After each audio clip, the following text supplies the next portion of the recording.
Hi, I'm Kevin Eikenberry, and I'm here to help you reach your potential as a leader and a human being. Welcome to Remarkable TV and the Remarkable Leadership Podcast. If you happen to be watching on YouTube, welcome. Hope you hit the subscribe button so you don't miss any future episodes.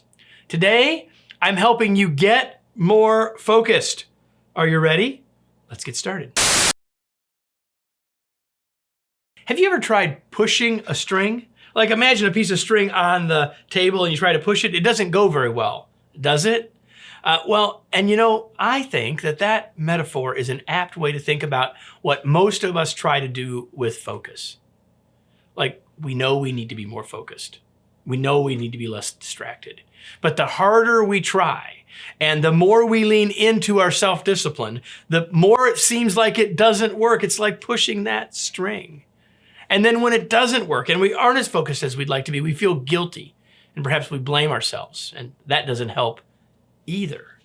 Let me give you a new way to think about focus. Think about it like this.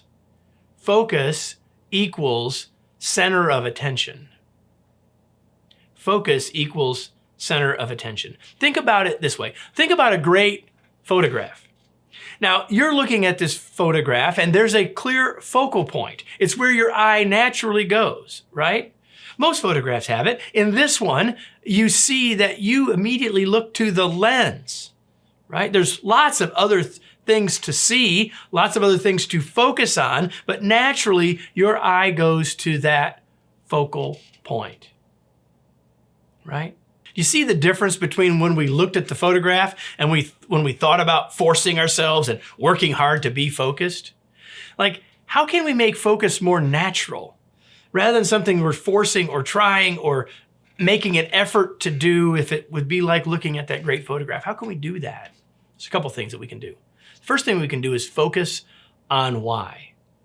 We're focusing on the task. We're focusing on the thing we need to do. We're focusing on the project, but we get lost in the work and forget about the why. When we step back and say, here's why we're doing it.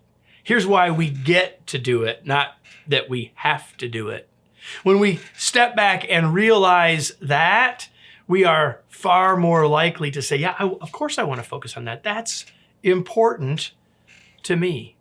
And secondly, we need to find or remind ourselves of the meaning behind the task or behind the thing we're trying to focus on. And perhaps that's similar to the why, but when we have meaning, when we have purpose, we're like our eyes will go to that. Our work will go to that. We will put away the phone and the other distractions and say, no, right now, this is what I want to do. And no longer will we be forcing ourselves to focus, but rather we will be choosing to focus. And when we do those things, our interest will grow. Our attention will grow. And then we'll know for sure that in fact, focus is the center of our attention. Let me close with today's tweet. Forcing focus is like pushing a string.